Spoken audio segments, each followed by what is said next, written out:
நன்றிகளை சொல்லுவோம். நாங்கள் வேதத்திலிருந்து ஒரு பகுதியை நாங்கள் வாசிப்போம். மீதியான காரியங்களுக்கு நாங்கள் கடந்து செல்வோம். 91ஆம் சங்கீதத்தை நாங்கள் வாசிப்போம். உன்னதமானவரின் மறைவில் இருக்கிறவன் சர்வ வல்லவருடைய நிலையில் தங்குவான். நான் கர்த்தரை நோக்கி, நீர் என் அடைக்கலம், என் கோட்டை, என் தேவன், நான் நம்பி இருக்கிறவர் என்று சொல்லுவேன்.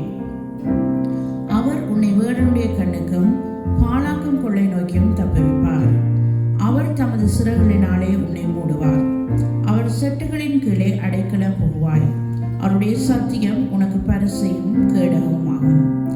இரவில் உண்டாகும் பயங்கரத்திற்கும் பகலில் பறக்கும் அம்புக்கும் இருளில் நடமாடும் கொள்ளை நோய்க்கும் மத்தியானத்தில் பாழாக்கும் சங்காரத்திற்கும் பயப்படாதிருப்பாய். உன் பக்கத்தில் 1000 பேரும் உன் வலது புறத்தில் 10,000 பேரும் விழுந்தாலும் அது உன்னை அணுகாது. உன் கண்களால் மாத்திரம் நீ அதை பார்த்து துன்மார்க்கருக்கு வரும் பலனை காண்பாய். எனக்கு அடைக்கலமாய் இருக்கிற உன்னதமான கர்த்தரை உனக்கு தாவரமாக்கி கொண்டாய்.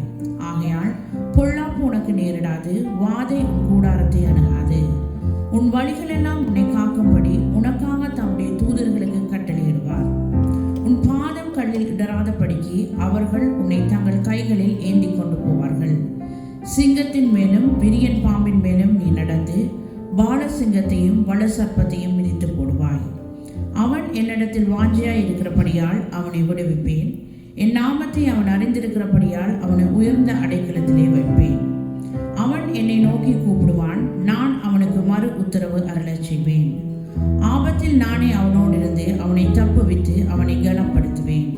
நீடித்த நாட்களால் அவனை திருப்தியாகி என் ரட்சிப்பை அவனுக்கு காண்பிப்பேன். ஆமென். நாங்கள் தொடர்ந்து இந்த ஆராதனையை நாங்கள் ஒப்பு கொடுத்து நாங்கள் செபிப்போம். கர்த்தர் இந்த இடத்திலே கிரியை செய்யும்படியாக அதனுடைய வல்லமையினால் எங்களை நிரப்பி எதிர்களை நடத்தும்படியாக நாங்கள் செபிப்போம். பரிசுத்தமுள்ள நல்ல தெய்வமே, இந்த வேலைக்காக நாங்கள் செபிக்கிறோம், இந்த நாளுக்காக செபிக்கிறோம். கர்த்தர் தந்த இந்த புதிய நாளுக்காக உமக்கு நன்றி ஆண்டவரே. நீரே மட்டும் எங்களோடு கூட இருந்த ஆண்டவரே, எங்களை நடத்தி ஆண்டவரே, எந்த தீங்குகளும் அணுகாத வேண்டும் ஆண்டவரே, எங்களை காத்து ஆண்டவரே வந்ததற்காக நமக்கு சோத்திரம் ஆண்டவரே. தொடர்ந்து ஆண்டவரே நடக்க இருக்கிற ஒவ்வொரு காரியங்களுக்காகவும் நாங்கள் செபிக்கிறோம். கர்த்தர் ஆண்டவரே, பாடல்கள், துதிகள், தேவ செய்திகள், வசனங்கள் எல்லாவற்றையும் ஆண்டவரே கர்த்தர் நீங்கள் ஆண்டவரே எங்களுக்கு நடத்தி தரப்படியாக செபிக்கிறோம் ஆண்டவரே. தொடர்ந்து இந்த ஆராதனை ஆண்டவரை முழுதுமாய் உடைய கரத்தில் ஒப்புவிக்கிறேன். கர்த்தர் இந்த இடத்திலே வல்லமையாக ஆண்டவரை செயல்படும்படியாக நாங்கள் செபிக்கிறோம் அப்பா. உங்களுடைய ஆளுகையின் கரம் இந்த இடத்திலே இருந்து எங்களை நடத்தும்படியாக நாங்கள் செபிக்கிறோம் அப்பா. உடைய கிருபை, உடைய சமாதானம் எங்களோடு கூட இருக்கட்டும். இயேசுவின் நாமத்திலே ஜெபிக்கிறேன் நல்ல பிதாவே, ஆமென். நன்றி ஆண்டவரே, உமக்கு சோத்திரம். தொடர்ந்து நாங்கள் ஆண்டவரை நாங்கள் ஆராதிப்போம். பாடல்களை பாடி துதிகளின் மூலம் கர்த்தருடைய நாமத்தை நாங்கள் உயர்த்துவோம். அப்பா உமக்கு நன்றி ஆண்டவரே, நீர் செய்த நன்மைகள் ஏராளம் ஆண்டவரே. அப்பா நாங்கள் உம்மை துதிக்கிறோம் ஆண்டவரே. அப்பா நன்றி பலிகளை நாங்கள் உமக்கு செலுத்துகிறோம் ஆண்டவரே. இந்த காலை வேளையிலே அப்பா நாங்கள் உம்மை ஜெபிக்கிறோம் அப்பா, உம்மை நாங்கள் துதிக்கிறோம் ஆண்டவரே. நீர் எங்களுடைய தேவன் அப்பா, உமக்கு நன்றி, உமக்கு நன்றி, உமக்கு நன்றி அப்பா. அப்பா நீர் எங்களுடைய நேசர் ஆண்டவரே. அப்பா உம்மை நாங்கள் ஆராதிக்கிறோம். ஹல்லேலூயா, ஹல்லேலூயா. நன்றி ஆண்டவரே, நன்றி அப்பா. அப்பா உமக்கு சோத்திரம் ஆண்டவரே, சோத்திரம், சோத்திரம், சோத்திரம் அப்பா. ஹல்லேலூயா. நன்றி ஆண்டவரே, நன்றி ஆண்டவரே, நன்றி அப்பா. ஹல்லேலூயா. உம்மை நாங்கள் துதிக்கிறோம். நாங்கள் கரங்களை உயர்த்தி நாங்கள் ஆண்டவரை ஆராதிப்போம்.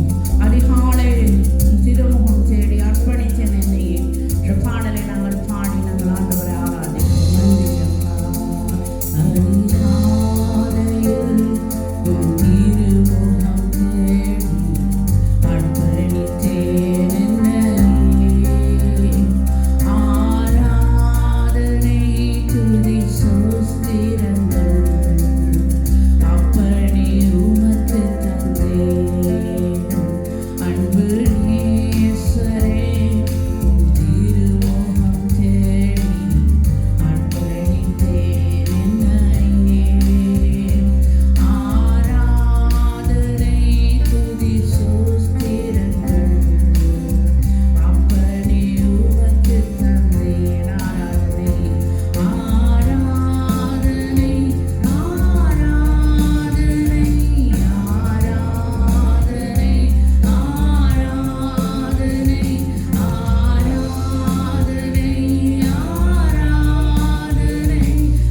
ஆண்டவரே, நீர் எங்களோடு கூட இருந்து எங்களை செயல்படுத்துகிற தேவனாய் இருக்கிறீங்கப்பா.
எந்த வேளையிலும் என் நேரத்திலும் ஆண்டவரே உதவிடம் எங்களுடைய தேவன் நீர் ஆண்டவரே.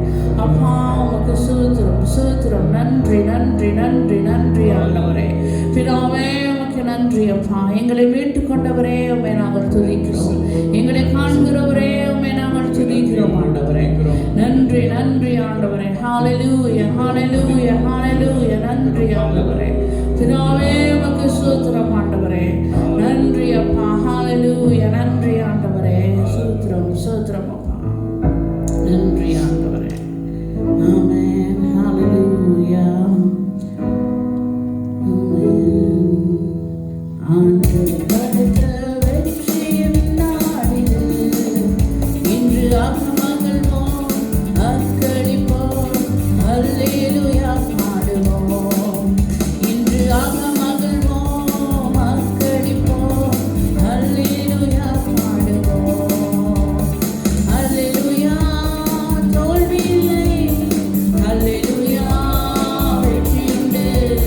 Hallelujah, தோல்வியில்லை.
ஆண்டவரே. நன்றி அப்பா. எந்த வேளையிலும் அப்பா, எந்த நேரத்திலும் ஆண்டவரே உண்மை நாங்கள் துதிக்கிறோம் அப்பா. உமக்கு நாங்கள் நன்றி சொல்லுகிறோம் ஆண்டவரே. உமக்கு நன்றி நன்றி ஆண்டவரே. ஹல்லேலூயா. நன்றி அப்பா. நன்றி நன்றி என்று நன்றி நன்றி என்று நாள் முழுதும் துதிப்பேன். நாதா உம்மை துதிப்பேன். நன்றி நன்றி என்று நன்றி நன்றி என்று நாள் முழுதும் துதிப்பேன். நாதா உம்மை துதிப்பேன். காலையிலும் துதிப்பேன், மாலையிலும் துதிப்பேன். காலையிலும் துதிப்பேன், மாலையிலும் துதிப்பேன். மதியத்திலும் துதிப்பேன், இரவிலும் துதிப்பேன். மதியத்திலும் துதிப்பேன், இரவிலும் துதிப்பேன். நன்றி நன்றி என்று நன்றி நன்றி நாள் முழுதும் துதிப்பேன். நாதா உம்மை துதிப்பேன். நன்றி நன்றி என்று நன்றி நன்றி என்று நாள் முழுதும் துதிப்பேன். நாதா உம்மை துதிப்பேன்.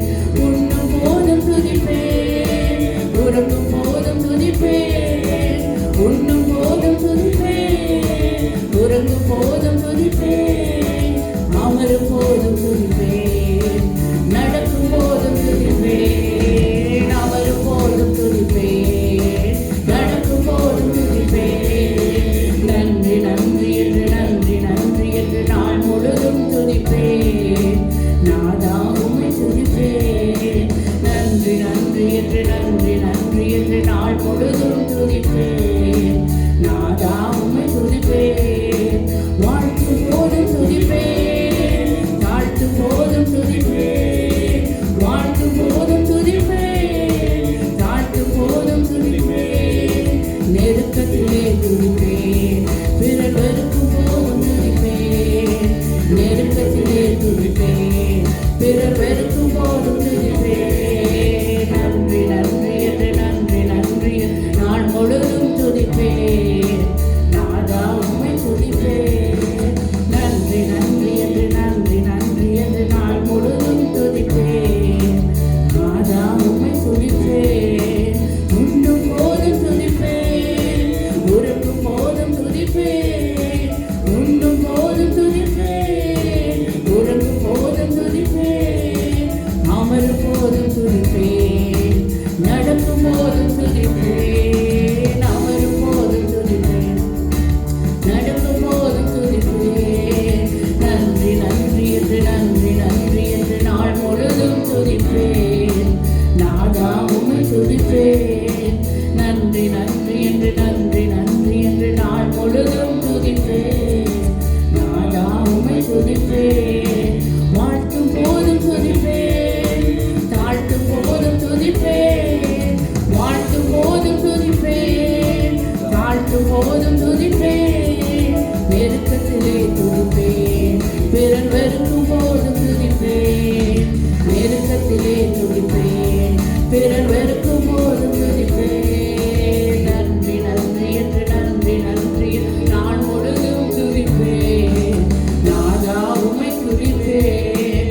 நன்றி நன்றி என்று நன்றி நன்றி என்று நாள் முழுதும் துதிப்பேன். நாதா உம்மை துதிப்பேன். நன்றி நன்றி என்று நன்றி நன்றி என்று நாள் முழுதும் துதிப்பேன். நாதா உம்மை துதிப்பேன். நன்றி நன்றி என்று நன்றி நன்றி என்று நாள் முழுதும் துதிப்பேன். நாதா உம்மை துதிப்பேன். நன்றி அப்பா. நன்றி நன்றி என்று நன்றி நன்றி நாள் முழுதும் துதிப்பேன். நாதா உம்மை துதிப்பேன். நன்றி நன்றி என்று நன்றி நன்றி என்று நாள் முழுதும் துதிப்பேன். நாதா உம்மை துதிப்பேன். நன்றி அப்பா. நன்றி அப்பா. உம்மை நாங்கள் துதிக்கிறோம் ஆண்டவரே. சகாயரே உம்மை நாங்கள் துதிக்கிறோம் ஆண்டவரே. எங்களுடைய சிநேகிதரே உம்மை நாங்கள் துதிக்கிறோம் ஆண்டவரே. எங்களுடைய சத்தியமே, எங்களுடைய ஜீவனே உம்மை நாங்கள் துதிக்கிறோம் அப்பா. நன்றி அப்பா. நன்றி நன்றி நன்றி நன்றி ஆண்டவரே. உமக்கு கோடி கோடி நன்றிகளை நாங்கள் செலுத்துகிறோம் ஆண்டவரே. உமக்கு நன்றி ஆண்டவரே. நாங்கள் ஆண்டவரே எவ்வளவிலும் ஆண்டவரே உம்மை நாங்கள் துதிக்கிறோம் அப்பா. நன்றி ஆண்டவரே. உன்னதரே உம்மை நாங்கள் துதிக்கிறோம் ஆண்டவரே. உயர்ந்தவரே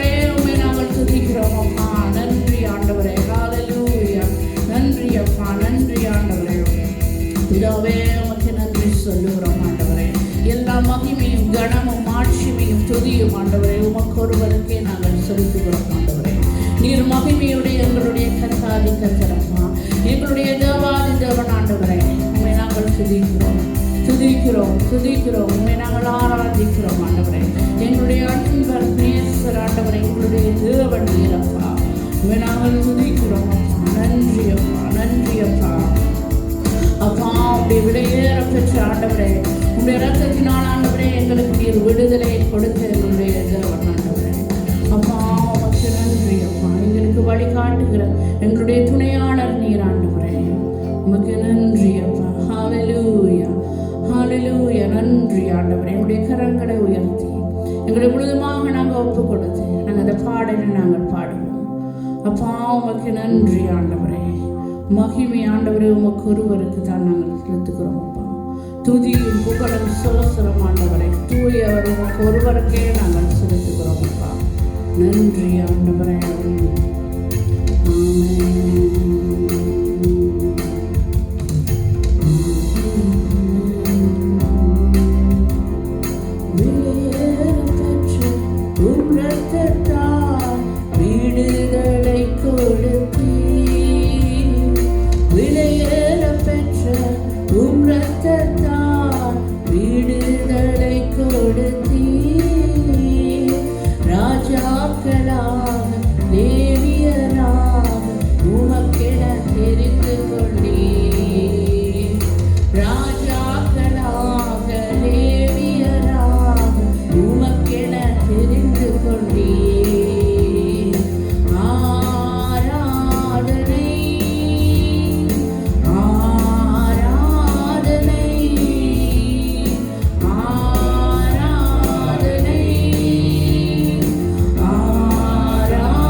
நீங்கள் ஒவ்வொரு பிள்ளைகளையும் கர்த்தாவே இந்த தேசத்தில் இருக்கிற இந்த பிரதேசத்தில் இருக்கிற கர்த்தாவே, இந்த எல்லைகளை சுற்றிலும் இருக்கிற ஒவ்வொரு ஜனங்களுக்காக ஜெபிக்கிறோம். நீர் உமது இரத்தத்தை சிந்தி நீர் அவர்களை விடுதலை ஆக்கியிருக்கிறீர். கர்த்தாவே, மனுஷர்கள் அதை உணர்ந்து கொண்டு உன் பக்கமாய் திரும்ப நீர் கிருபை செய்வீராக, வழி நடத்துவீராக. கர்த்தாவே, உம்முடைய கிருபை, உம்முடைய வல்லமை இறங்கும்படியாக ஜெபிக்கிறோம். கர்த்தாவே, இந்த தேசத்தின் மேல் உம்முடைய வல்லமை இறங்கி வருகிறதுக்காக உங்களுக்கு நன்றி. உம்முடைய மகிமை, உம்முடைய பிரசன்னம் இந்த தேசத்தின் மேல் இறங்கி வருகிறதுக்காக நன்றி அப்பா. கர்த்தாவே, உம்முடைய நாமத்தில் அழைக்கப்பட்ட உம்முடைய ஜனங்கள் தங்களை தாழ்த்தி கொள்ளாத வழிகளை விட்டு திரும்புகிற பொழுது கர்த்தர் இந்த தேசத்துக்கு நீர் சேமத்தை கொடுப்பேன் என்று சொல்லி இருக்கிறீர் அப்பா. கர்த்தாவே, இன்றைக்கு உம்முடைய நாமம் தரிக்கப்பட்ட உம்முடைய ஜனங்கள் தங்களை தாழ்த்த முடியாதபடி, தங்களை தேவனுக்கு ஒப்பு கொடுக்க முடியாதபடி அகந்தையிலும் கர்த்தாவே போட்டி பொறாமை இருமாப்போடும் சுற்றி திரிகிற உம்முடைய நாமம் தரிக்கப்பட்ட உம்முடைய பிள்ளைகள் கர்த்தாவே தங்களை தாழ்த்தி இந்த தேசத்தின் சமாதானத்துக்காகவும், தேசத்தினுடைய ஆறுதலுக்காகவும், தேசத்துக்காகவும், ஜனங்களுக்காகவும் கதறுகிறவர்களாக நிற்க நீர் கிருபை செய்வீராக. உம்முடைய கரங்களில் ஒப்பு கொடுக்கிறோம். நீங்கள் நடத்துங்க, நீங்கள் கிருபையா இருந்தீங்கப்பா. உம்முடைய வல்ல கரம் கூட இருந்து நடத்த முடியாது ஜெபிக்கிறோம். இயேசுவின் நாமத்தினால் ஒப்பு கொடுத்து ஜெபிக்கிறோம். ஜீவனுள்ள பிதாவே, ஆமென், ஆமென்,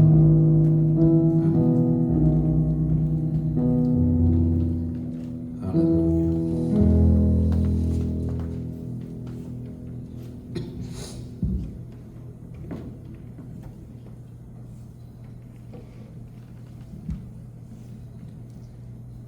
இந்த நாளிலும் கூட நாங்கள் கர்த்தருடைய சமூகத்திலே அவருடைய வார்த்தையை நாங்கள் தியானிக்க போகிறோம்.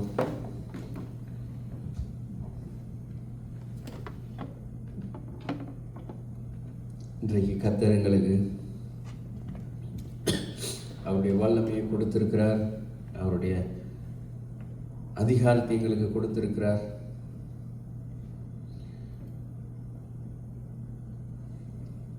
ஆனாலும் கூட கர்த்தர் கொடுத்ததான அந்த அதிகாரத்தை எடுத்து இன்றைக்கு ஜனங்கள் செயல்பட முடியாதபடி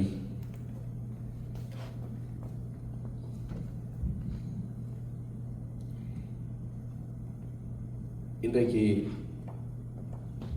தேவனுடைய வல்லமை செயல்பட முடியாதபடி இருக்கிறதுக்கு காரணம் 4ஆம் புஸ்தகத்தில் சொல்லுகிறபடி, என் நாமம் தரிக்கப்பட்ட என்னுடைய ஜனங்கள் தங்களை தாழ்த்தி தங்கள் பொல்லாத வழிகளை விட்டு திரும்புகிற பொழுது அப்பொழுது கர்த்தர் இந்த தேசத்தை அவர் சுகமாக்குவார். இன்றைய நாளிலும் கூட நாங்கள் பார்க்க போகிறோம். கர்த்தர் சபைக்கு ஒரு பொறுப்பை கொடுத்திருக்கிறார்,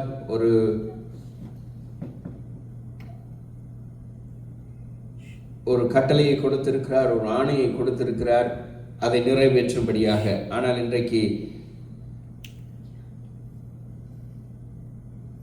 செய்யாதபடி இன்றைக்கு ஜனங்கள் வேறு வேறு திசைகளே சென்று கொண்டிருக்கிறார்கள். இன்றைக்கு உலகம் பலவிதமான காரியங்கள் இன்றைக்கு வளர்ந்திருக்கிறது. அறிவுல, தொழில்நுட்பத்தில், பணம், பொருள் எல்லாவற்றிலையும் வளர்ந்திருக்கிறது. இன்றைக்கு உலகம் வளர்ந்திருக்கிறது, ஜனங்கள் வளர்ந்திருக்கிறார்கள், சபைகள் வளர்ந்திருக்கிறது. ஆனாலும் கூட ஒரே ஒரு கேள்வி, ஆவிக்குரிய ரீதியிலே சபை வளர்ந்திருக்கிறதா என்று சொல்லி இன்றைக்கு ஜனங்களுக்கு ஆவிக்குரிய விதமாக தேவனுடைய வார்த்தைகளை நாங்கள் சொல்லுகிற பொழுது, தேவனுடைய வார்த்தைகளை நாங்கள் கற்றுக் கொடுக்கிற பொழுது அவர்களுக்கு அதை பொறுக்க மனதில்லாமல் இருக்கிறது. ஏனால் பவுல் சொல்லுகிறது போல, அவர்கள் தேவனுடைய சத்தியத்தை கேட்கக்கூடாதபடி அவருடைய காதுகள் செவித்துணர்வுள்ளவர்களாய் மாயமான கட்டுக்கதைகளை நோக்கி அவர்கள் ஓடிக்கொண்டிருக்கிறார்கள். இன்றைக்கு எங்க அழகாய், அன்பாய், அதிசயமாய், அந்த இடத்துல சுகம் அளிக்கும் ஆசீர்வாதம் என்று சொல்லுகிறதோ அந்த இடத்தை நோக்கி ஓடிக்கொண்டிருக்கிறார்கள். ஆனால் கர்த்தர் ஒரு காரியத்தை எங்களுக்கு கொடுத்திருக்கிறார். கர்த்தராகிய இயேசு கிறிஸ்து மரித்தார், இந்த பூமியில வந்து மனுஷனுக்காக மரித்தார், எல்லா மனுஷருக்காக அவர் மரித்தார். ஆகவேதான் அவர் சொன்னார், கடைசியாக அவர் பரலோகத்துக்கு எடுத்துக் கொள்ளப்படும் முன்பதாக ஒவ்வொருவரையும் பார்த்து சொன்னார்,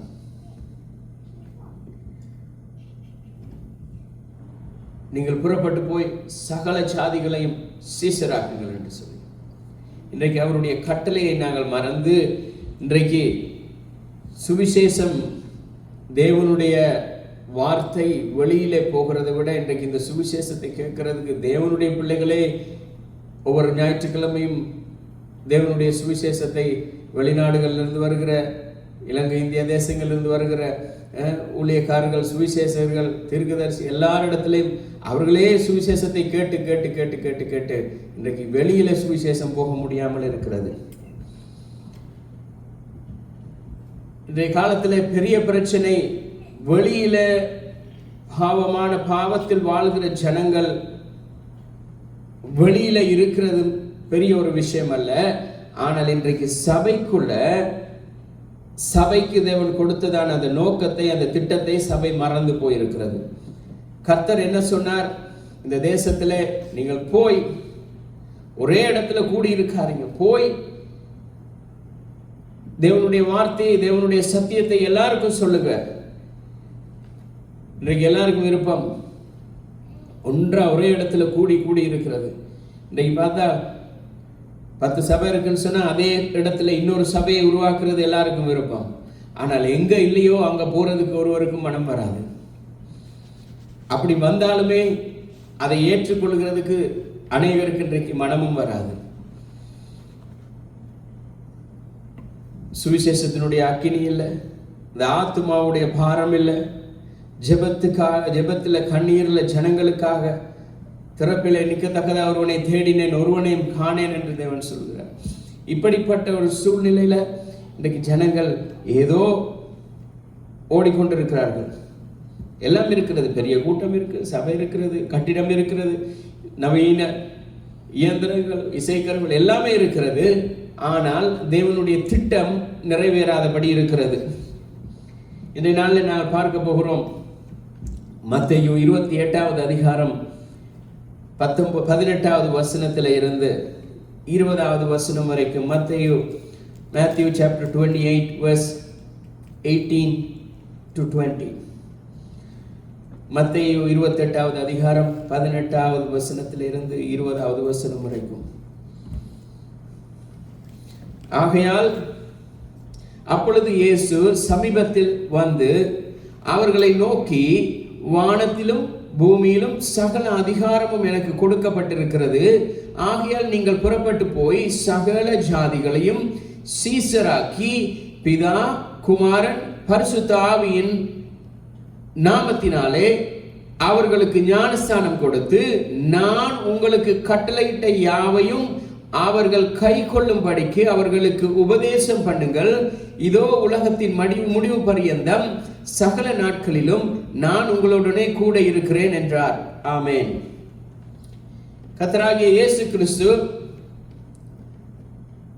எங்களுக்கு அந்த அதிகாரத்தை கொடுத்திருக்கிறார். முதலாவது அவர் சொன்னார், நீங்கள் போய் சுவிசேஷத்தை சொல்லுங்கள் என்று சொல்லவில்லை. அவர் முதலாவது சொல்கிறார், இந்த வானத்திலும் பூமியிலும் சகல அதிகாரமும் எனக்கு கொடுக்கப்பட்டிருக்கிறது, அந்த அதிகாரத்தை உங்களுக்கு தருகிறேன், அதை எடுத்துக்கொண்டு போங்கள் என்று சொல்லுகிறார். அதை எடுத்துக்கொண்டுதான் தேவன் அந்த அதிகாரத்தை பெற்றபடியினால் தான் தேவனுடைய பிள்ளைகளாக எங்களுக்கு வெளியிலே போக முடியும். ஆனால் இன்றைக்கு ஜனங்கள் பயப்படுகிறார்கள். சுவிசேஷம் சொல்லுகிறதுக்கு பயம், தேவனுடைய நாமத்தை பற்றி மற்றவர்களுக்கு சொல்லுகிறதுக்கு பயம், இயேசு கிறிஸ்துவை அறிவிக்கிறதுக்கு பயம், எல்லாமே பயம். ஆனால் அது பயம் அல்ல. ஒரு பக்கம் பயம், இன்னொரு பக்கம் எங்களுடைய சுயமரியாதை இழக்கக்கூடாது, இன்னொரு பக்கம் இது என்னுடைய வேலை இல்லை, இது ஊழியக்காரருடைய வேலை, இது மிஷனரியுடைய வேலை, இது சுவிசேஷகருடைய வேலை, இது தீர்க்கதரிசியுடைய வேலை. ஆனால் கர்த்தராகிய இயேசு கிறிஸ்து சொன்னார், நீங்கள் புறப்பட்டு போய் அவர் தனிப்பட்ட ஒரு மனுஷனையோ ஒரு கூட்டத்தையோ ஒரு நபரையோ ஒரு ஜனத்தையோ பார்த்து சொல்லவில்லை. அவர் பொதுவாக எல்லாருக்கும் சொல்லுகிறார், நீங்கள் கர்த்தராகிய இயேசு கிறிஸ்துவை ஏற்றுக்கொண்டு ரட்சிக்கப்பட்டு அவருடைய நாமத்தின் மேல் விசுவாசம் உள்ளவர்களாய் ஞானஸ்நானம் பெற்று அவருடைய வார்த்தையை விசுவாசித்து இந்த வார்த்தையை வாசித்து இதன்படி நடக்கிற யாவருக்கும் அவர் சொல்லுகிறார், நீங்கள் புறப்பட்டு போய் சகல ஜாதிகளுக்கும்.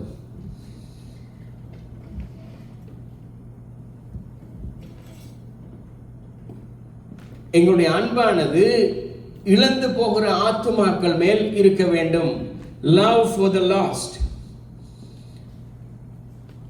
வெளிப்படுத்தல் புத்தகத்திலே 7 சபைகளை குறித்து தேவன் சொல்லுகிறார். 7 சபைகளை குறித்து யோவானுக்கு ஆண்டவர் வெளிப்படுத்துகிறார். வெளிப்படுத்தும் பொழுது அவர் சொல்லுகிறார், 7 சபைகளுடைய நிலைமைகளையும் சொல்லி 2 சபையை குறித்து அவர் எதுவுமே கண்டம் பண்ணி சொல்லவில்லை.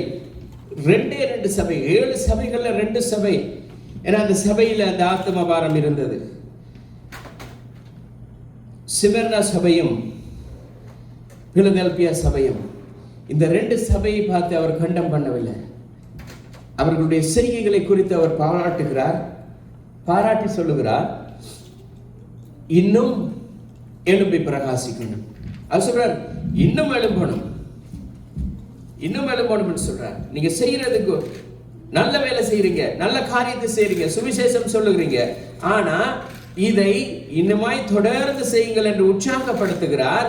ஆனா மற்ற சபைகளை பார்த்து அவர் சொல்லுகிறார், உங்களுடைய கிரியைகளை பார்க்கும் பொழுது எனக்கு கஷ்டமா இருக்கிறது, வேதனையா இருக்கிறது, வாந்தி பண்ணி போடுவேன், இப்படியெல்லாம் சொல்லுகிறார். ஆனாலும் இந்த சிமெர்னா சபையும் பிலதெல்பியா சபையும் பார்த்து அவர் சொல்லுகிறார், நீங்கள் செய்கிற வேலை, கஷ்டப்படுகிறது, எல்லாவற்றையும் நான் அறிந்திருக்கிறேன். ஆனா இன்றைக்கு இந்த உலகத்துல எத்தனை சபையை பார்த்து ஆண்டவர் அப்படி சொல்ல முடியும்? கர்த்தருக்காக இவ்வளவு பிரயாசப்படுகிறார்கள், இவ்வளவு கஷ்டப்படுகிறார்கள், கர்த்தருக்காக செய்கிறார்கள் என்று சொல்லி எத்தனை இடத்தை பார்த்து கர்த்தர் சொல்ல முடியும்? எவ்வளவு ஜனங்களை பார்த்து இன்றைக்கு ஒரு சபையில் இருந்து கொண்டு இன்னொரு சபைக்கு தான் அவர்கள் என்ன செய்வார்கள்? இன்னொரு சபைக்கு ஆள் சேர்ப்பார்கள். கர்த்தர் அவர்களுக்கு ஒரு தரிசனத்தை கொடுத்திருப்பார், ஒரு வாஞ்சியை கொடுத்திருப்பார், ஒரு ஆப்பர்ச்சுனிட்டியை கொடுத்திருப்பார் இன்னொரு சபையும் கட்டுகிறதுக்கு. ஆனால் இல்ல, நாங்க எங்க அந்த சபைக்கு எல்லாம் அந்த சபைக்கே போகணும், எல்லாம் அங்கதான் போகணும், எல்லாம் அங்கதான் போகணும். அவருடைய திட்டம் என்னன்னே தெரியாது. தேவன் என்னத்தை எதிர்பார்க்கிறார் என்று சொல்லி அறியாதபடி எல்லாம் இங்கதான் வரணும், எல்லாம் இங்கதான் இருக்கணும், எல்லாம் நீங்க இல்ல, எல்லாம் இங்க ஒரு கூட்டமா இருக்கிறதுக்கு தேவன் அழைக்கவில்லை. தேவன் அழைத்தார், நீங்கள் புறப்பட்டு போய் வெளியே போக சொல்லுகிறார். சபை கூடி வருகிறது, ஞாயிற்றுக்கிழமை கூடி வாங்க, கூடி வந்து செவிங்க. இன்றைக்கு என்ன செய்வார்கள்? காலையில் ஒரு ஆராதனை, அதே கூட்டம் என்ன செய்யும்? பின்னேரம் ஒரு ஆராதனை, அதே கூட்டம் பகலைக்கு ஒரு ஆராதனை, அதே கூட்டம் விடிய 6 மணிக்கு ஒரு ஆராதனை. ஆனா தேவன் சொல்லுகிறார், அது இல்ல, ஆராதனைக்கு வந்து தேவனுடைய ஆசீர்வாதத்தை பெற்றுக்கொண்டவா, பின்னேரம் உங்களுக்கு நேரம் இருக்கிறதா, போய் சுவிசேஷம் சொல்லுங்கள். அதைத்தான் தேவன் அதைத்தான் இயேசு கிறிஸ்துவுடைய கட்டளையா அவர் சொன்னார். நீங்கள் ஒன்றாய் கூடி கூடி கூடி கூடி கூட்டம் போடுகிறதல்ல, இந்த கூட்டம் வெளியே போய் தேவனுடைய வார்த்தையை சொல்ல வேண்டும். இயேசு சொன்னார், நீங்கள் புறப்பட்டு போங்கள், தரித்திருக்காதீங்க. அவர் சீஷர்களை பார்த்து சொன்னார், சிறிது காலம் தரித்திருங்க, நான் சொல்லும் வரைக்கும் தரித்திருங்க, ஆவியானவர் வருவார், அதுவரை தரித்திருங்க. ஆவியானவர் வந்ததுக்கு பிறகு நீங்கள் தரித்திருக்கிற நேரம் அல்ல, எல்லா இடமும் போங்க, முழு உலகத்துக்கும் போங்க. இன்னைக்கு பிரச்சனை என்னன்னு சொன்னா, இந்த வார்த்தையினுடைய அர்த்தமே தெரியாதனால தான் இன்னைக்கு எல்லாமே ஒரு குழப்பமான சூழ்நிலை போய்கொண்டிருக்கு. இங்கதான் சுவிசேஷம் ஆரம்பிக்கிறது. இயேசு கிறிஸ்து சொன்னார், போய் சுவிசேஷத்தை சத்தியத்தை அறிவியுங்கள். அதனை சொன்னார், நீங்கள் புறப்பட்டு போய் சகல ஜாதிகளையும் சீஷராக்கி பிதா குமாரன் பரிசுத்த ஆவியின் நாமத்தில் அவர்களுக்கு ஞானஸ்நானம் கொடுத்து நான் உங்களுக்கு கட்டளையிட்டதை அவர் கை கொள்ளும்படி செய்யுங்கள். சுவிசேஷத்தை சொல்றதோட மாத்திரமல்ல, என்ன பிரச்சனை, இன்னைக்கு சுவிசேஷம் சொல்றதுனாலே தெரியாது, எப்படிப்பட்ட சுவிசேஷம் எங்க என்ன சொல்றதுன்னு தெரியாது. இந்த சுவிசேஷம் சொல்றதை 4 விதமான காரியம் இருக்கிறது. முதலாவது ஃபேமிலி அண்ட் ஃப்ரெண்ட்ஸ். குடும்பத்துக்குள்ள இந்த சுவிசேஷம் போகணும். குடும்பத்துக்குள்ள இந்த சுவிசேஷம் போனால்தான் குடும்பத்தில் உள்ளவர்களும் ரட்சிக்கப்படுவார்கள். மார்க் 5வது அதிகாரம் 19வது வசனத்தில், மார்க் சாப்டர் 5 verse 19, உன் வீட்டிற்கு போய் உன் இனத்தாரிடத்தில் கர்த்தர் உனக்கு செய்தவைகளையும் அவர் உன்மேல் இரக்கமாய் இருந்ததையும் அவர்களுக்கு அறிவி. உன்னுடைய குடும்பத்தில் கர்த்தர் எங்களுடைய வாழ்க்கையில் என்ன செய்திருக்கிறார், என்னத்தை சித்தம் வைத்திருக்கிறார், என்னென்ன ஆசீர்வாதங்களை கொடுத்திருக்கிறார் என்று சொல்லி உன்னுடைய சொந்தம், இனப்பந்தார், உற்றார், உறவினர்கள், நண்பர்கள், இவர்களுக்கு எல்லாம் முதல் அறிவி. கர்த்தர் செய்ததை சொல்லு, வெட்கப்படாத. இன்றைக்கு குடும்பத்தில் ஒருத்தர் ரட்சிக்கப்பட்டிருப்பார், மற்றவர் ரட்சிக்கப்பட்டிருக்க மாட்டார். ஆனால் இந்த ரட்சிக்கப்பட்டவருடைய சாட்சியே அங்க இருக்காது. அதனால என்ன நடக்கும்னு சொன்னா, ரட்சிக்கப்படாதவருக்கும் அது ஒரு சாட்சி இல்லாத ஒரு வாழ்க்கையா இருக்கும். அவருடைய ரட்சிப்புக்கு இவர் தடையா இருப்பார். ஆகவேதான் வேதம் சொல்லுகிறது, உனக்கு கர்த்தர் செய்த நன்மைகளை எல்லாம் அறியாதவருக்கு போய் சொல்லு, அவர்களும் அதை அறிந்து கொண்டு நீ பெற்றதான இந்த ஆசீர்வாதத்தை, இந்த காரியங்களை, இந்த இன்பத்தை, சுகத்தை அவர்களும் பெறுகிறதுக்கு ஒரு வசதியா இருக்கும். அடுத்ததாக லூக்கா 14வது அதிகாரம் 23வது வசனம் சொல்லுகிறது, போய் வீதிகளிலும் தெருக்களிலும் பட்டணங்கள் தோறும் போய் நீங்கள் பிரசங்கம் பண்ணுங்க. முதலாவது குடும்பத்தில் உள்ளவர்களுக்கு ஃபேமிலி இவெஞ்சலிசம்.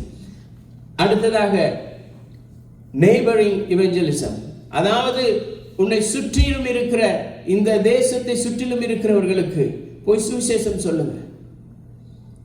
ஆனா இன்னைக்கு சுவிசேஷம் சொல்றதே பெரிய கஷ்டம். சுவிசேஷம் சொல்லுங்கன்னு சொன்னா அது ஒரு பெரிய ஒரு கஷ்டம். அது இவருடைய வேலை, அது அவருடைய வேலை, இது இவருடைய வேலை, அவர் தான் பாடணும், இவர் தான் பாடணும்.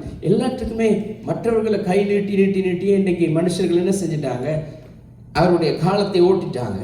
இப்ப என்ன நடக்கிறது, தேவனுடைய திட்டம், தேவனுடைய காரியம் என்று வரும் பொழுது அதுக்கு மற்றவர்களை கை நீட்ட வேண்டிய ஒரு சூழ்நிலை வந்துட்டது. ஆகதான் சொல்றார், நீ வீதிகளிலும் தெருக்களிலும் போங்கள். இது மறக்கப்பட்ட மாபெரும் அடுத்த ஒரு கட்டளை. ஒரே கட்டளை, அந்த ஒரு கட்டளையில பாருங்க எவ்வளவு காரியம் இருக்கிறது. ஒரு கட்டளை அல்ல, அவர் சொன்னதான ஒரு சபைக்கு தேவன் கொடுத்ததான ஒரு ஆணை, ஒரு கமிட்மெண்ட். அந்த கமிட்மெண்ட்டை அவர்கள் மறந்து என்ன செய்யறதுன்னு தெரியாம இன்றைக்கு ஓடிக்கொண்டிருக்கிறது. எல்லாரும் தங்களுடைய பேரை போட்டு, இது கர்த்தருடைய ஊழியத்தும் இல்லை, இது என்னுடைய ஊழியம், அவருடைய ஊழியம். அடுத்ததாக ரூரல் இவெஞ்சலிசம். இப்ப உன்னுடைய வீட்டில இருந்து உன்னுடைய டவுன், உன்னுடைய தெரு, உன்னுடைய நேபர், இப்ப நீ என்ன செய்யணும் சொன்னா, பட்டணங்கள் தோறும் போ, அந்த பட்டணத்துக்கு போ, அந்த இடத்துக்கு போ, இந்த வெளி இடத்துக்கு போ. இது ரூரல் எவெஞ்சலிசம். லூக்கா 19வது அதிகாரம் 30வது வசனம் சொல்லுகிறது.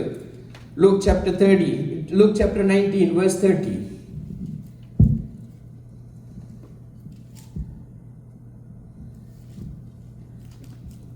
உங்களுக்கு எதிரே இருக்கிற கிராமத்துக்கு போங்கள், அதில் பிரவேசிக்கும் போது மனுஷரில் ஒருவனாகிலும் ஒரு காலம் ஏறியிராத கழுதை குட்டியை கட்டியிருக்க காண்பீர்கள், அதை அவிழ்த்து கொண்டு வாருங்கள். அதை ஏன் அவிழ்க்கிறீர்கள் என்று யாராவது உங்களிடத்தில் கேட்டால் அது ஆண்டவருக்கு வேண்டும் என்று சொல்லுங்கள் என்றான். எதிரே இருக்கிற கிராமத்துக்கு போங்க, சுற்றிலும் இருக்கிற தேசங்களுக்கு போங்க. வீட்டில இருந்து சுற்றத்தார் இடத்துக்கு, சுற்றத்தார் இடத்திலிருந்து சுற்றிலும் இருக்கிற பட்டணங்களுக்கு, கிராமங்களுக்கு இப்ப வெளியே போக சொல்லிட்டார் ஆண்டவர். இப்ப இதே சுவிசேஷம் இப்ப கர்த்தராகிய இயேசு கிறிஸ்து அடுத்து சொல்லுகிறார். மத்தேயு 28வது அதிகாரம் 18, 19, 20 சொல்லுகிறார், ஆகையால் நீங்கள் புறப்பட்டு போய் சகல ஜாதிகளுக்கும். இப்ப நேஷனல் அண்ட் இன்டர்நேஷனல். இப்ப முதலாவது ஃபேமிலி அண்ட் ஃப்ரெண்ட்ஸ், அடுத்ததாக எங்களை சுற்றிலும் இருக்கிற நேபர், எங்களுடைய சுற்றத்தாருக்கு, அடுத்ததாக எங்களுடைய இந்த கிராமங்களுக்கு சுற்றிலும் இருக்கிற கிராமங்கள், நகரங்கள், பட்டணங்கள்.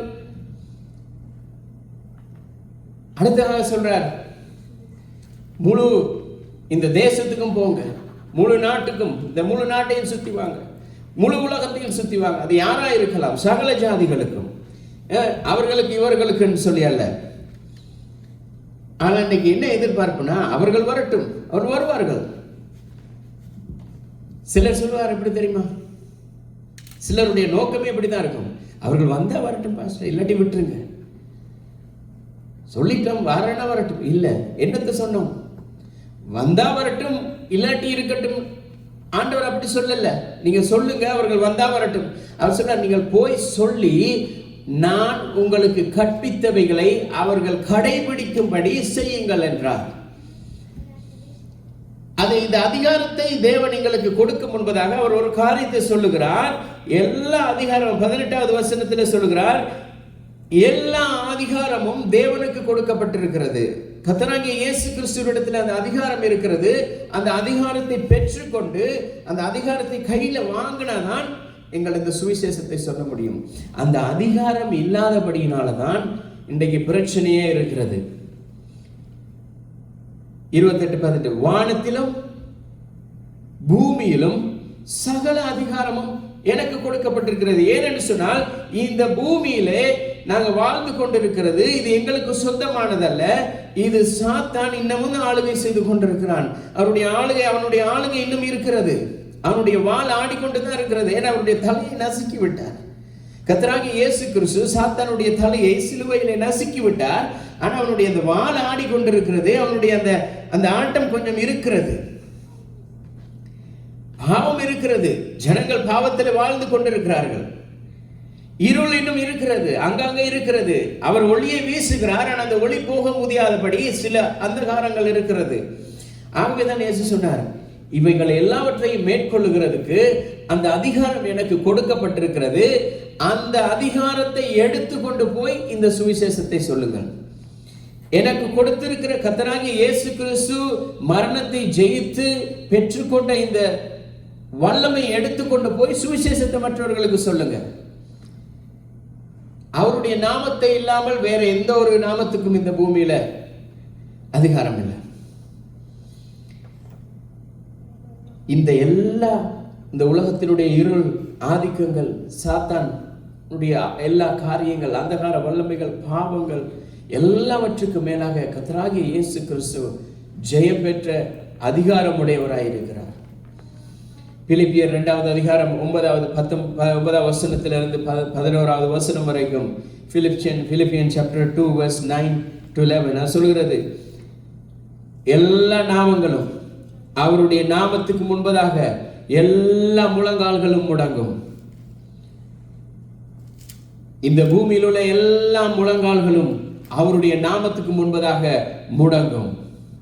அவருக்கு முன்பதாக எல்லாரும் பணிந்து கொள்வார்கள். அவர் ஒருவரே எல்லா நாமத்துக்கும் மேலான நாமத்தை உடையவராயிருக்கிறார். அவர் ஒருவரே சர்வ வல்லமை உள்ள நாமத்தை உடையவராயிருக்கிறார். இந்த நாமத்தை அறியாதபடினால தான் இன்றைக்கு இந்த சுவிசேஷம் வெளியில போக முடியாதபடி இருக்கிறது. இன்றைக்கு ஜனங்கள், இன்றைக்கு தேவனுடைய பிள்ளைகள் தேவனுடைய வார்த்தையை கேட்டு அதன்படி நடக்காததுனால தான் உலகத்தில் இன்றைக்கு இவ்வளவு பிரச்சனைக்கும் காரணமாயிருக்கிறது. 10:19 லூக்கா 10:19 சொன்னார், சர்ப்பங்களை மிதிக்கவும் சகல சத்துருடைய வல்லமைகளை மேற்கொள்ள நான் உங்களுக்கு அதிகாரம் கொடுத்தேன். எப்ப கொடுத்தார்?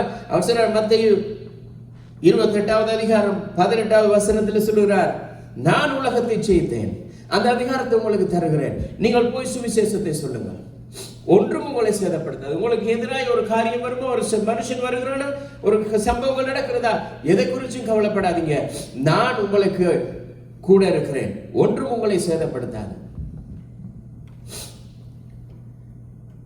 ஆனா இன்றைக்கு என்ன திரும்ப பிரச்சனை? எங்களுடைய திறமையினால, எங்களுடைய பலத்தினால, எங்களுடைய ஆற்றலினால எல்லாவற்றையும் செய்ய பார்க்கிறோம், நிறைவேற்ற பார்க்கிறோம். அது என்ன நடக்கிறது? எல்லாமே பிழையாக மாறுகிறது.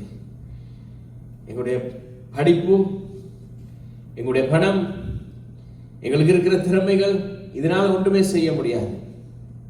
ஆனால் தேவனுடைய அதிகாரம், கர்த்தராகிய இயேசு கிறிஸ்து கொடுத்த அந்த அதிகாரத்தை கையில எடுத்துக்கொண்டு, அந்த அதிகாரத்தினாலே நாங்கள் இயேசுவின் நாமத்தினாலே போகிற பொழுது கர்த்தர் காரியங்களை நிச்சயமாய் செய்வார். ஏற்கனவே சொன்ன காரியம் தான். இன்றைக்கு உலகத்திலே பெரிய சபை ஒரு யோகிச்சோடைய சபை. அவர் 4-5 பேரோடு தான் ஆரம்பித்தார். அவரோடு சேர்த்து அவருடைய மனைவி, வரப்போகிற மனைவி, அவருடைய மாமியார், இவர்களோடு ஆரம்பித்தார். இன்றைக்கு உலகத்திலேயே பெரிய சபை. காரணம், இந்த சுவிசேஷத்துக்குரிய அடித்தளத்தை சரியாக போட்டார். இந்த சுவிசேஷத்துக்குரிய முதலாவது கர்த்தர் இந்த சுவிசேஷத்தை எனக்கு கொடுத்திருக்கிறார். அடுத்து வரப்போகிற என்னுடைய குடும்பத்துக்கு, என்னுடைய இடப்பந்தாருக்கு இந்த சுவிசேஷம் போகணும். அதுக்கு பிறகு இந்த எல்லைகளை சுற்றி போகணும். அதுக்கு பிறகு இந்த கிராமங்கள், தேசங்கள் எல்லாம் போகணும். இப்ப முழு உலகமும் தெரியும். காரணம், அவர் சொன்ன அந்த கற்பனை, அவர் சொன்னதான அந்த வார்த்தையை புரிந்து கொண்டு அந்த வார்த்தையின் புரிதலின்படி நடந்தபடினால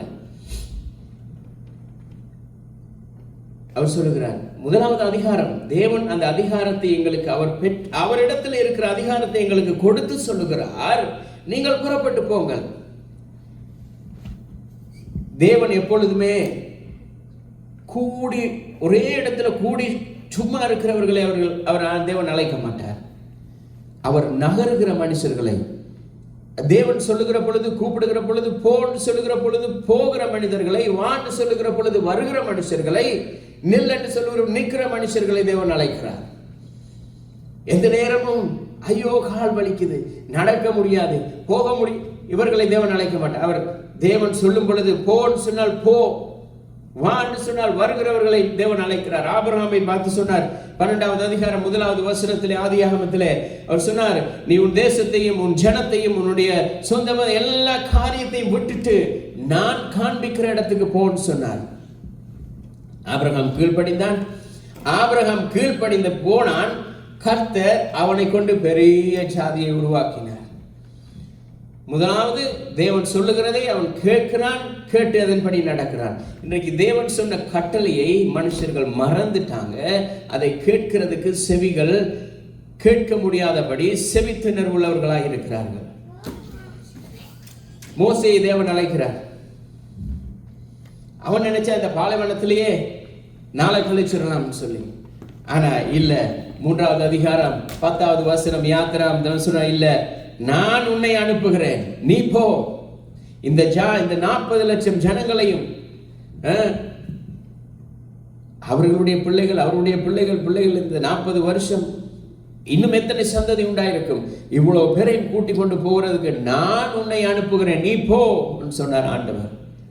அவன் போனான். கர்த்தர் பெரிய காரியங்களை செய்தார்.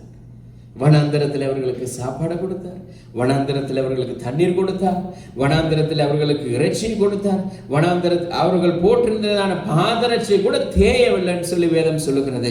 அப்படி இருந்தால் தேவன் எவ்வளமாய் நடத்தியிருப்பார். போ என்று சொல்லும் பொழுது போகணும், வா என்று சொல்லி அவர் கூப்பிடுகிற பொழுது அவரிடத்துல வந்து நிற்கணும். இன்றைக்கு அவரிடத்துல வருகிறதுக்கும் அவர் சொல்லும் பொழுது போகிறதுக்கும் ஜனங்களுக்கு அந்த செவிகள் கேட்கிறதில்லை. மற்ற எல்லாமே கேட்கும். ஆசீர்வாதம் என்றால் கேட்கும், ஐஸ்வர்யம் என்றால் கேட்கும், பணம் என்றால் கேட்கும், கர்த்தர் உங்களை உயர்த்துகிறார் என்றால் கேட்கும், சுகம் என்றால் கேட்கும். கர்த்தர் போ என்று சொன்னால் கேட்கிறதுக்கு அந்த காதுகளுக்கு கவனம் இல்லாமல் இருக்கிறது. ஏசாயா சொன்னார், தேவன் கேட்கிறார், யாரை நான் அனுப்புவேன்? ஏசாயா சொல்றான், இதோ நான் இருக்கிறேன். தேவன் கேட்கிறார், யாரை நான் அனுப்புவேன் என் காரியமாய்? இந்த சுவிசேஷத்தை இன்றைக்கும் தேவன் சபைகளை பார்த்து கேட்கிறார், யாரை நான் அனுப்புவேன்? இன்றைக்கு இதோ நாங்கள் இருக்கிறோம், இந்த சபை இருக்கிறது, இந்த முழு உலகத்துக்கு இறங்கி போகும் என்று சொல்லி சொல்லுகிறதுக்கு ஒரு மனுஷரும் இல்லை. ஏசாயா சொன்னான், இதோ நான் இருக்கிறேன். தேவன் ஏசாயாவுடைய நாவை தொட்டார். இன்றைக்கு இந்த வேதத்தில் எல்லா தீர்க்கதரிசிகளிலும், எல்லா தீர்க்கதரிசிகளை விட பெரிய தீர்க்கதரிசி அவன் தான். யாரை அனுப்புவேன் என்று சொல்லி கேட்கும் பொழுது இதோ நான் இருக்கிறேன் சொல்லி வருகிறான். யார் என்னுடைய காரியமாய் போவார்கள் என்று சொல்லி தேவன் இன்றைக்கு கேட்கிற பொழுது, சபைகளிலே ஜனங்களிடத்திலே கேட்கிற பொழுது, இதோ நாங்கள் இருக்கிறோம், கர்த்தருக்காக எழும்பி பிரகாசிக்கிறோம், ஊழியங்களை செய்கிறோம், சுவிசேஷத்தை சொல்லுகிறோம். இந்த தேசத்திலே ஊழியங்கள் வளர்கிறதுக்கு கர்த்தரால் எங்களால் முடிந்த மட்டும் எங்களுடைய ஒத்தாசைகளை செய்கிறோம் சொல்லி முன் வருகிற ஜனங்களை கர்த்தர் பார்க்கிறார். அவர்களை கொண்டு கர்த்தர் பெரிய காரியங்களை செய்வார். சீசர்கள் இயேசு கிறிஸ்துவோட இருந்தவர்கள் ஏதோ பெரிய படித்த பட்டதாரிகள், எல்லாருமே படித்த பட்டதாரிகள் அல்ல. மீன் பிடிக்கிறவர்கள் இருந்தார்கள், வரிசை இருக்கிறவர்கள் இருந்தார்கள், எல்லாருமே இருந்தார்கள். ஆனால் அவர்கள் தங்களுடைய வாழ்க்கையை இயேசுவுக்கு அர்ப்பணித்தார்கள். இந்த உலகத்தை மாற்றுகிறதுக்கு இயேசு அழைக்கிற பொழுது அவர்கள் தங்களை ஒப்பு கொடுத்தார்கள். அவர்கள் ஒப்பு கொடுத்தபடியினால கர்த்தர் அவர்களை ஆசீர்வதித்தார். அவர்கள் ஒப்பு கொடுக்காமல் இருக்கும் வரைக்கும் ஒன்றுமே நடக்கல. அவர்கள் இயேசு கிறிஸ்து வா பேதுருவே வா, மனுஷனை பிடிக்கிறவர்களை மாற்றுவேன் என்று சொன்ன பொழுது அவன் வந்தான். அவன் வந்த பொழுது தேவன் மாற்றினான். அவனை கொண்டு கர்த்தர் பெரிய காரியங்களை செய்தார். அதான் அப்போஸ்தலர் 17வது அதிகாரம் 6வது வசனத்தில் சொல்கிறார், உலகத்தை கலக்குகிறவர்கள் இங்கே வந்திருக்கிறார்கள். இந்த உலக மனுஷர்கள் பார்த்து சொல்ல வேண்டும், இந்த உலகத்தை கலக்குகிறவர்கள் இங்கே வந்திருக்கிறார்கள். இந்த உலகத்திலே சுவிசேஷத்தை சொல்லி ஜனங்களை தேவனுடைய ராஜ்யத்துக்கு சேர்த்து தேவனிடத்திலே வல்லமையை பெற்றுக் கொடுத்து ஒரு கலக்கத்தை உண்டு பண்ணுகிறவர்கள் இங்கே வந்திருக்கிறார்கள் என்று சொல்லத்தக்கதாய் கர்த்தர் பெரிய காரியங்களை செய்ய வேண்டும். ஆனால் ஜனங்கள் எப்படின்னு சொன்னா, இல்ல அவர்கள் இன்னைக்கு கிறிஸ்தவர்கள் இருக்கிற இடமே மற்றவர்களுக்கு தெரியாமல் இருக்கிறது. இன்றைக்கு தேவனுடைய ஜனங்கள் இருக்கிறார்கள் என்கிறதே இங்கே தெரியாமல் இருக்கிறது அநேக பேருக்கு. தேவனுடைய ஜனங்கள் இருக்கிறார்கள் என்பதே இந்த உலகத்துக்கு, இந்த தேசத்துக்கு, இந்த சுற்றிலும் இருக்கிற நேபர்ஸுக்கு தெரியாமல் இருக்கிறது. தேவன் திறமை உள்ளவர்களை அவர் எதிர்பார்க்கவில்லை. கீழ்ப்படித்து அவருடைய வார்த்தையை கேட்டு அதன்படி நடக்கிறவர்களை தேவன் தெரிந்து கொள்கிறார். அவர் சொன்னார், புறப்பட்டு போங்க. போய் யார் அவர் ரட்சிக்க சொல்லுகிறார், சுவிசேஷம் சொல்றார் தெரியுமா? போய் தமிழ் ஆட்களை மாத்திரம் போய் தேடி எடுங்க. போய் இங்கிலீஷ் பேசுகிறவர்களை மாத்திரம் தேடி எடுங்க. சிலர் எப்படின்னு சொன்னா, பிறப்பிலே தமிழர்களா இருப்போம், ஆனா இந்த நாட்டுக்கு வந்ததுக்கு பிறகு தமிழே தெரியாதவர்களை போல நாடகம் ஆடிக்கொண்டிருப்போம். ஏன்னு சொன்னால் தமிழ் பேசினால் எங்களை யாரும் மதிக்க மாட்டாங்க. அப்படி இருக்கும் பொழுது ஒரு மனுஷன் தேவனுடைய வார்த்தையை கேட்க ஆவலா இருந்தால் அவனுக்கு சுவிசேஷம் சொல்லுகிறதுக்கு அங்க ஒரு தடை உண்டாகிறது. என்னன்னு சொன்னா எங்களுடைய பிரஸ்டீஜ் பிரச்சனை. அது என்ன செய்யும்னு சொன்னா, தமிழ் பேசாது, அவனுக்கு இங்கிலீஷ் விளங்காது. இவர் பிறந்து வளர்ந்து எல்லாமே இங்கிலீஷ்லேயே பிறந்த மாதிரி, இவர் எல்லாமே தேவனுடைய வார்த்தையை சொல்ல முடியாது கூட அவருக்கு தமிழ் தெரியாது.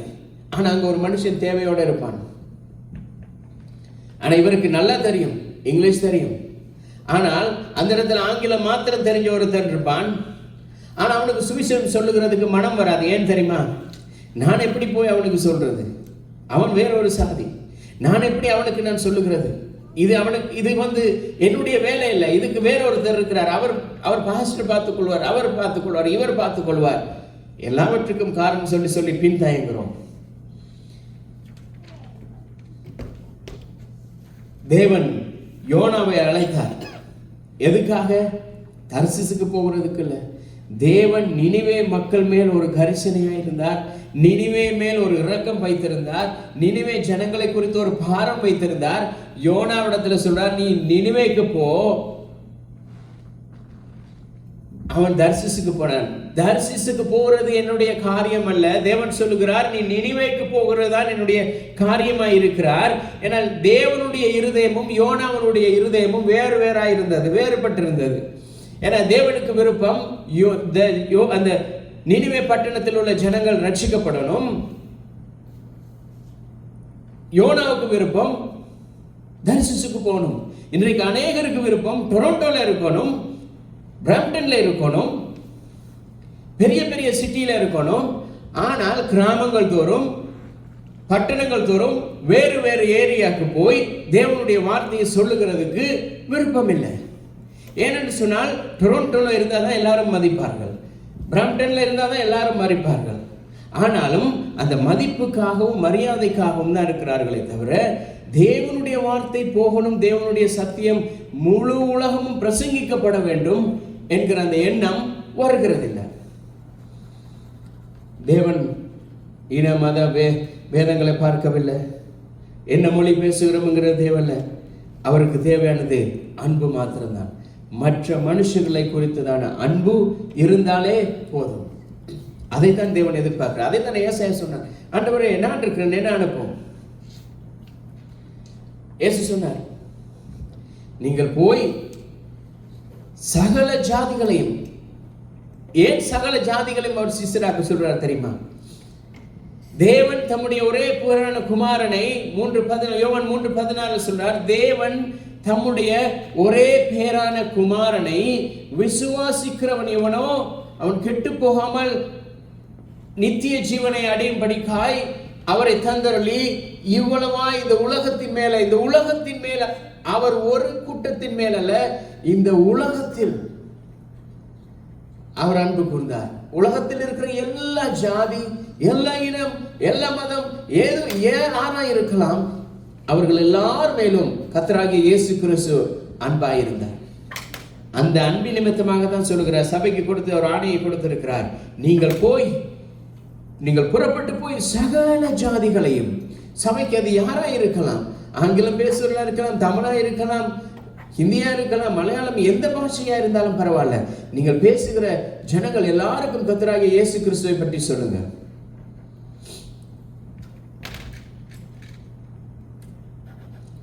சொல்றது மாத்திரமல்ல, அவர்களை சீஷராக்குங்க. ஏனென்று சொன்னால், நீங்கள் சபையில ஞாயிற்றுக்கிழமை கிறிஸ்தவர்களாய் இருக்கிறதுக்காக தேவன் அழைக்கவில்லை. தேவன் ஒவ்வொரு மனுஷனையும் அழைத்தது சீஷர்களாக. கர்த்தராகிய இயேசு கிறிஸ்துவை விசுவாசித்து அவரை ஏற்றுக்கொண்டு அவரிடத்தில் வருகிற பொழுது அவர்கள் எல்லாரும் சீஷராகும்படியாக தேவன் கட்டளை கொடுத்திருக்கிறார். சபையில உட்கார வச்சு சாப்பாடு போட்டு கொண்டிருக்கிறதுக்கு அல்ல. கர்த்தராகிய இயேசு கிறிஸ்து சகலரும் சீஷராக வேண்டும். ஒவ்வொரு சீஷனுடைய வேலையும் தேவனுக்காக கிரியை செய்கிறது. யார் இந்த சீஷன்? அதான் லூக்கா 9:23 சொல்லுகிறார், ஒரு சீஷன் எப்படிப்பட்டவனாய் இருக்கிறான்? தன் சிலுவையை தினமும் எடுத்துக்கொண்டு அவரை பின்பற்றுகிறவனாய் இருக்கிறான். கர்த்தராகிய இயேசு கிறிஸ்து என்ன சொன்னாரோ அந்த வார்த்தைகளை கேட்டு அதன்படி நடந்து அவருக்கு பின்பதாக போகிறவன் தான் சீஷன். கர்த்தராகிய இயேசு கிறிஸ்து ஆசீர்வதிக்கும் பொழுது அந்த ஆசீர்வாதத்தை சாப்பிட்டு ஒரே இடத்துல குந்தி இருக்கிறவர்கள் தான் ஞாயிற்றுக்கிழமை கிறிஸ்தவர்கள். மற்ற எல்லா மிருகங்களும் எல்லா இடமும் உற்சாகமா ஓடும். ஆனா அந்த பன்றி குட்டிகள் மாத்திரம்தான் சாப்பிட்டு அதே இடத்துல இருந்துடும், அதுக்கு அசைய முடியாது. ஏன்னால் அந்த இடமே அதுக்குள்ளேயே தான் அதனுடைய வாழ்க்கை ஓட்டும். ஆனால் நாங்கள் தேவன் எங்களை கழுகுகளைப் போல செட்டைகளை அடித்து உயர எழும்பி எங்கெங்கு தேவையுள்ளவர்கள் இருக்கிறார்களோ அவர்களை பார்த்து அவரிடத்துல போய் உதவி செய்யும்படியாய் தேவன் அழைத்திருக்கிறார். கழுகு எவ்வளவு உயரமா பறக்கிறதோ அவ்வளவு உயரத்திலிருந்து கீழே இருக்கிற இறைகளை பார்த்து அதுக்கு தேட முடியும். அந்த இறையை பார்த்து தேடி அந்த இடத்துல தேவனுடைய நாமத்தை சொல்லுகிறதுக்கு தேவன் அந்த வல்லமை. அதனால தான் அவர் சொல்றார், நான் கழுகுகளை போல செட்டைகளை அடித்து எழுப்புவோம் என்று தேவன் சொல்லுகிறார். அடுத்த காரியம் சொல்லுகிறார், சீசராக்குறதோட விட்டுறாதீங்க, அவர்களுக்கு ஞானஸ்தானம் கொடுங்க. ஞானஸ்தானம் கொடுக்கிறது இன்னைக்கு அனைவருக்கு ஞானஸ்தானம் கொடுக்கிற ஒரு சடங்கு, ஒரு சம்பிரதாயம் இல்ல. அது என்ன செய்கிறது? இந்த உலகுக்கு அறிவிக்கிறது, இவர் இந்த வாழ்க்கையிலிருந்து கிறிஸ்துவோடு கூட அடக்கம் பண்ணப்பட்டு மறுபடி இந்த உலகத்துக்காக அல்ல, இயேசு கிறிஸ்துவுக்காக மறுபடியும் எழுந்திருக்கிறார். இந்த உலகத்துக்காக அல்ல, தேவனுக்காக மறுபடி எழுந்திருக்கிறார் என்பதை வெளிக்காட்டுகிறது. கிறிஸ்துவோடு ரோமர் 6:4 சொல்லுகிறது, கிறிஸ்துவோடு கூட அடக்கம் செய்யப்பட்டோம். இதனுடைய அர்த்தம் என்னன்னு சொன்னால், எங்களுடைய பழைய வாழ்க்கை முடிந்தது, புதிய வாழ்க்கை ஆரம்பமாயிருக்கிறது. நாங்கள் சுவிசேஷத்தை சொல்லி அவர்களை சீஷராக்கி அவர்களுக்கு ஞானஸ்நானம் கொடுக்கிற பொழுது இவர்களுடைய பழைய வாழ்க்கையிலிருந்து அவர்கள் புது வாழ்க்கைக்கு வந்திருக்கிறார்கள். ஏசாயா சொன்னான், இதோ நான் இருக்கிறேன், என்னுடைய பழைய வாழ்க்கையில் நான் எப்படி இருந்தனோ இல்லையோ, இந்த புதிய வாழ்க்கையில இதோ நான் இருக்கிறேன், என்ன அனுப்புங்க.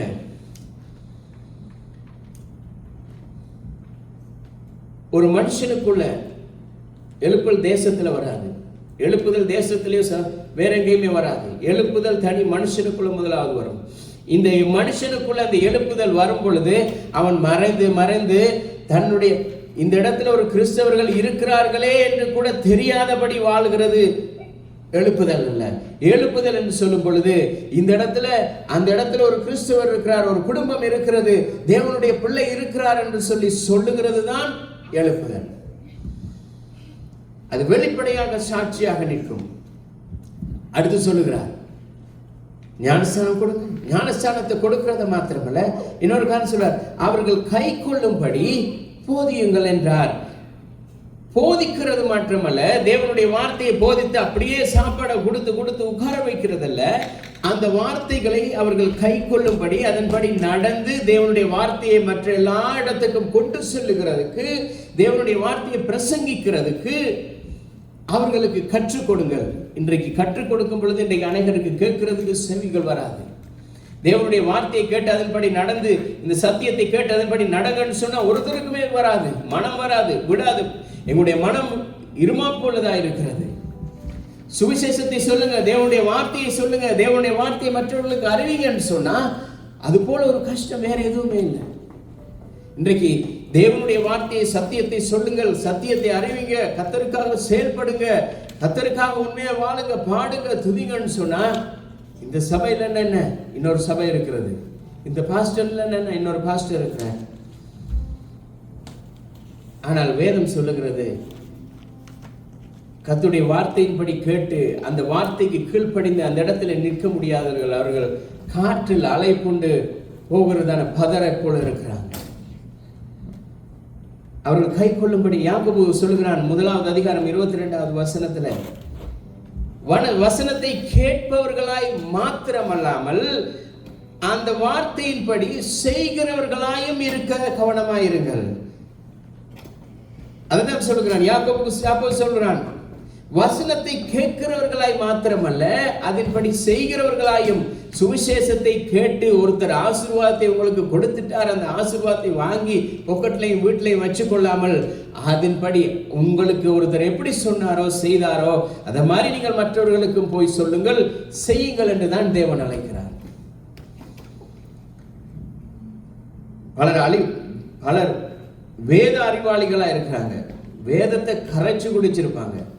ஊழியக்காரர்களும் சரி, மற்ற தேவனுடைய பிள்ளைகளும் சரி, யாருனாலும் சரி, வேதத்திலிருந்து ஒரு வார்த்தையை சொல்லும் பொழுது அதை கூர்ந்து கவனித்து அதில் இருக்கிற பிள்ளைகளை கண்டுபிடிக்கிறதுக்கு அவர்கள் தேறினவர்களாய் இருப்பார்கள். ஆனால் அவருடைய வாழ்க்கையில் அதை செயல்படுத்தவே மாட்டார்கள். ஏன்னா செயல்படுத்தினா சுவிசேஷம் சொல்லணும், ஆனா பாஸ்டர் சொல்லும் பொழுது குறை கண்டுபிடிக்கலாம். ஆனா எதுக்கு சொல்றார், அதன்படி நான் செய்தால் என்ன என்று சொல்லி யோசிக்க மாட்டாங்க.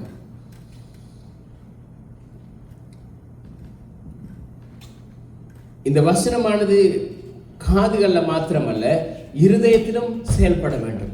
இருதயத்தில் செயல்பட்டால் தான் அது என்ன செய்கிறது, அது நடக்கிறது. அந்த இருதயம் என்ன செய்கிறது, உந்துகிறது, செயல்படுகிறது. சொல்றார், பரிசுத்த ஆவி நாங்கள் அவருக்கு ஞானஸ்தானம் கொடுத்து அவர்களுக்கு கற்பித்து அதன்படி அவர்களை நடக்க செய்யும் பொழுது பரிசுத்த ஆவி கர்த்தராகிய இயேசு கிறிஸ்து அவர்கள் எப்ப ஏற்றுக்கொள்ளுகிறார்களோ அன்றைக்கே பரிசுத்த ஆவியானவர் வந்து விடுகிறார். அவர்கள் மேல்வட்டறையில இயேசு கிறிஸ்து சொன்னபடி காத்திருந்தார்கள்.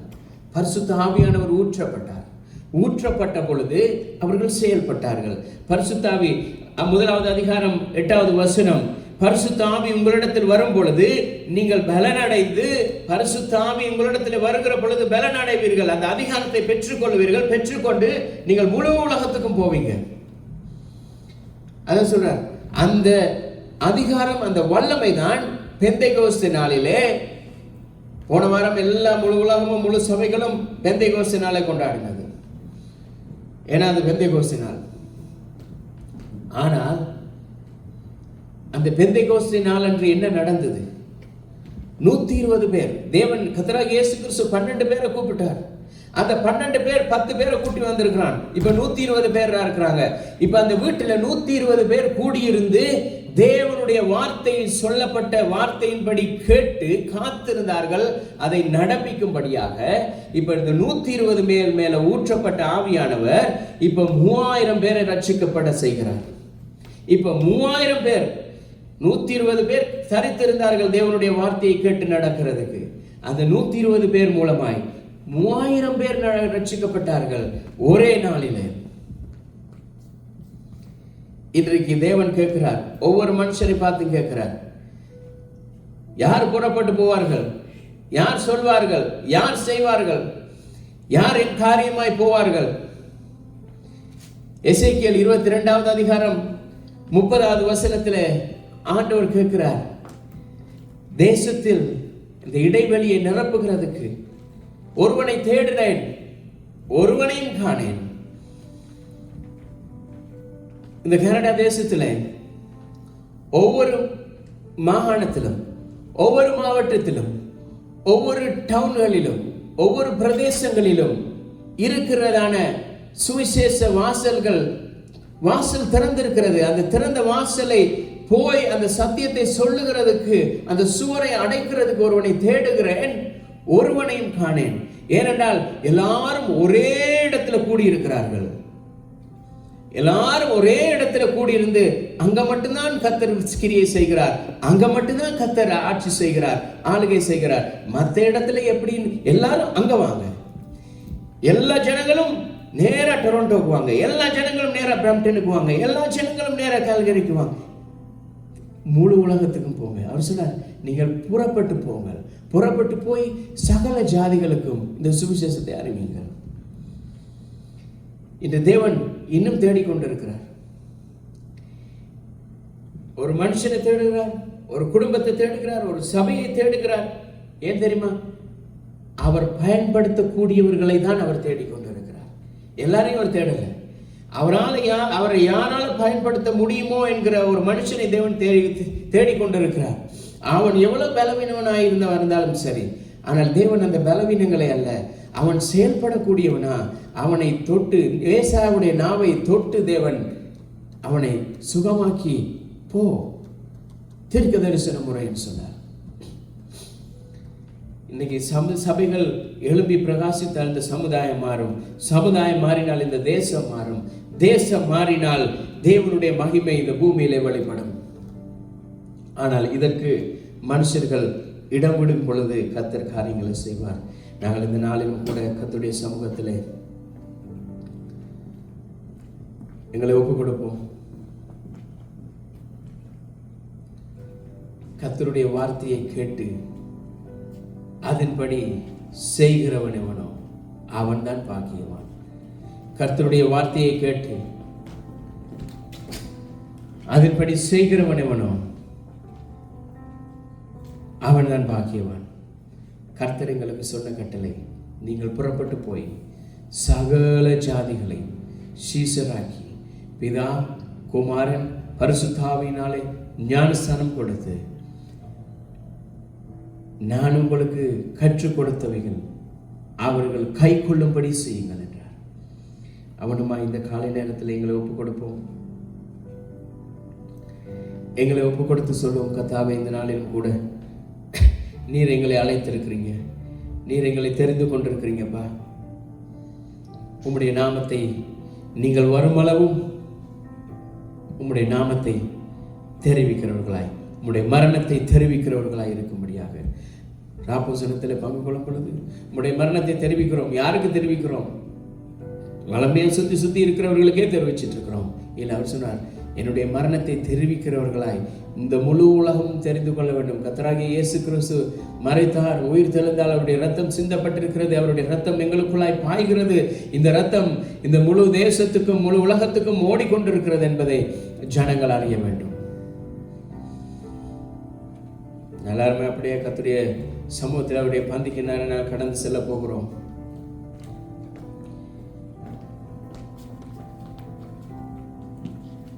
அவர்கள் போஜனம் பண்ணுகையில் இயேசு அப்பத்தை எடுத்து ஆசீர்வதித்து அதை பிட்டு அவர்களுக்கு கொடுத்து, நீங்கள் வாங்கி புசியுங்கள், இது என்னுடைய சரீரமாய் இருக்கிறது என்றார். பின்பு பாத்திரத்தையும் எடுத்து ஸ்தோத்திரம் பண்ணி அவர்களுக்கு கொடுத்து, நீங்கள் எல்லாரும் இதிலே பானம் பண்ணுங்கள், இது பாவ மன்னிப்பு உண்டாகும்படி அநேகருக்காக சிந்தப்படுகிற புதிய உடன்படிக்கைக்குரிய என்னுடைய இரத்தமாய் இருக்கிறது.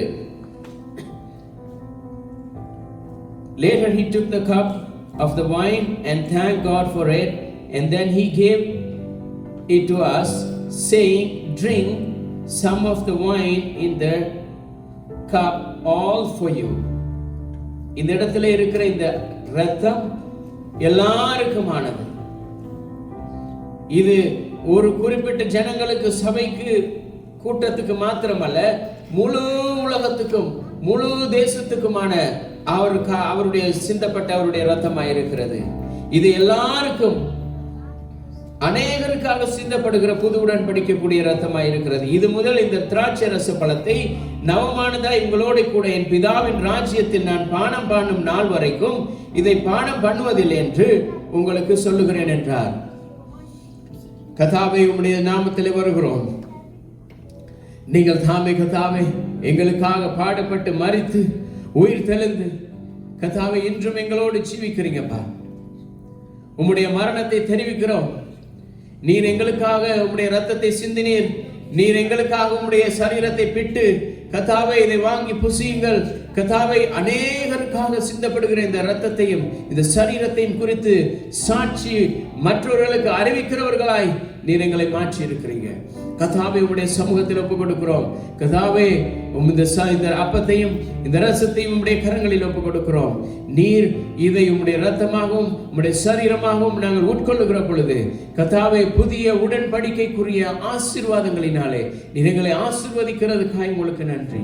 கர்த்தாவே, பாவ மன்னிப்பு உண்டாகும்படியாக நீர் சிந்தப்பட்ட உம்முடைய இரத்தமானது கர்த்தாவே சகல பாவங்களையும், இந்த உலகத்தில் இருக்கிற சகல மனுஷனுடைய பாவங்களையும் கர்த்தாவே நீக்கி சுத்திகரிக்கிறதுக்கு உம்முடைய இரத்தம் போதுமானதாக இருக்கிறதப்பா. கர்த்தாவே, நீங்கள் செய்கிறதுக்காக நன்றி, நீங்கள் நடத்துகிறதுக்காக நன்றி. கர்த்தாவே, இதில் பங்கு கொள்ளுகிற பொழுது உம்முடைய ஆசீர்வாதத்தை பெற்றுக்கொள்ள நீர் கிருபை செய்வீராக. கர்த்தராகிய இயேசு கிறிஸ்து அன்று காட்டி கொடுக்கப்பட்ட அன்று ராத்திரியிலே அப்பத்தை எடுத்து பிட்டு, இதை நீங்கள் வாங்கி புசியுங்கள், இது உங்களுக்காக பிற்கப்படுகிற என்னுடைய சரீரமாய் இருக்கிறது என்றார். அவர் நாங்கள் எல்லாருமாய் ஒன்று சேர்ந்து அவருடைய இந்த சரீரத்தை நினைவு கூறும்படியாக இந்த அப்பத்திலே நாங்கள் புசிப்போம்.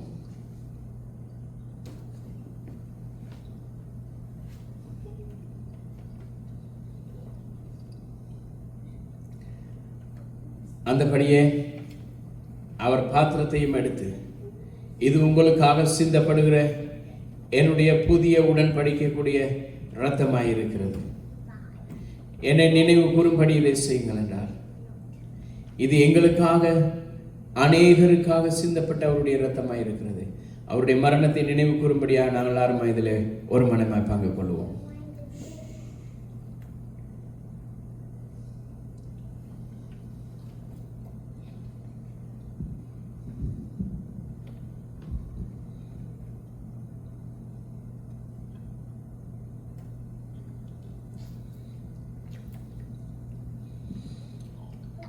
கர்த்தாவே, உங்களுக்கு நன்றி செலுத்துகிறோம். இந்த நாளிலும் நீர் எங்களோடு கூட இருந்ததுக்காக நன்றி அப்பா.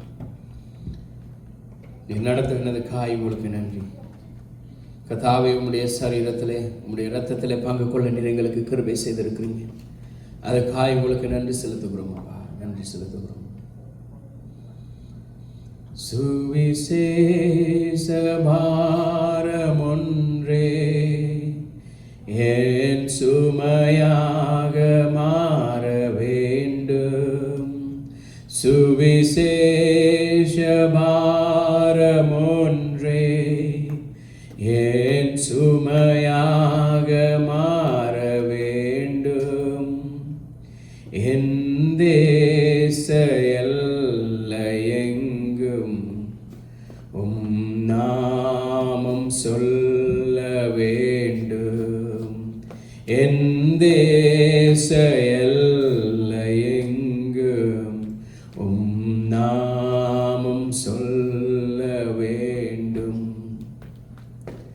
கர்த்தாவே உம்முடைய சமூகத்தில் வருகிறோம். இந்த நாளிலும் கூட கர்த்தாவே நீர் எங்களோடு கூட இடைப்பட்டீர், நீர் எங்களோடு கூட நீர் நடத்தினீங்கப்பா. கர்த்தாவே இந்த நாளிலும் உம்முடைய சமூகத்தில் வந்து ஜெபிக்கிறோம். இந்த நாளை நீர் எங்களுக்கு ஆசீர்வாதத்தை தந்தீங்க. இந்த நாளிலும் கூட கர்த்தருடைய ஆசீர்வாதத்தை பெற்றுக்கொள்ளும்படியாக நீர் எங்களுக்கு உம்முடைய வல்லமையை கொடுத்திருக்கிறீங்கப்பா. கர்த்தாவே இந்த ஆசீர்வாதமானது மற்றவர்களுக்கும் கடந்து செல்லும்படியாக உம்முடைய வார்த்தைகளை அறிவிக்கத்தக்கதாய் நீர் எங்களுடைய கால்களை நீங்கள் திடப்படுத்தும்படியாக ஜெபிக்கிறோம் அப்பா. நீர் இந்த கால்களை உற்சாகப்படுத்தும்படியாக ஜெபிக்கிறோம். வருகிற நாட்களிலே கர்த்தாவே இந்த தேசத்திலே இந்த எல்லைகளை சுற்றிலும் இருக்கிற ஜனங்களுக்கு உம்முடைய நாமத்தை அறிவிக்கத்தக்கதாய் உம்முடைய வல்லமையை, உம்முடைய பலத்தை, உம்முடைய சந்தோஷத்தை, சமாதானத்தை கர்த்தாவே எங்களுடைய உள்ளங்களிலே தந்தருளுங்க. கர்த்தாவே நாங்கள் எங்கே செல்ல வேண்டும், எங்கே என்ன சொல்ல வேண்டும் என்பதை நீங்கள் எங்களுக்கு காட்டியல்லுங்கப்பா. கர்த்தாவே இப்படி கரங்கள் ஒப்பு கொடுக்கிறோம். நீங்கள் தாமே ஒவ்வொரு பிள்ளைகளுடைய இருதயங்களிலும் கர்த்தாவே வருகிற நாட்களிலே உம்முடைய ராஜ்யத்தை குறித்துதான் இந்த செய்தியை மற்றவர்களுக்கு சொல்லுகிற பொழுது அவருடைய இருதயங்களில் இந்த வார்த்தையானது கிரியை செய்ய நீர் கிருபை செய்வீராக. இயேசுவின் நாமத்தினால் ஒப்பு கொடுக்கிறோம். இந்த நாளை ஒப்பு கொடுக்கிறோம், இந்த ஆராதனை ஒப்பு கொடுக்கிறோம். தொடர்ந்து நடத்துங்கப்பா, கிருபையா இருந்தல்லுங்க கர்த்தாவே. இயேசுவின் நாமத்தில் ஒப்பு கொடுத்து எல்லா ஆசீர்வாதங்களையும், சுகத்தையும், ஜெயத்தையும், பாதுகாப்பையும், வெற்றியையும் சுதந்திரித்துக் கொள்கிறோம் ஜீவனுள்ள நல்ல பிதாவே, ஆமென். எல்லாரும் சேர்ந்து சொல்லுவோம்.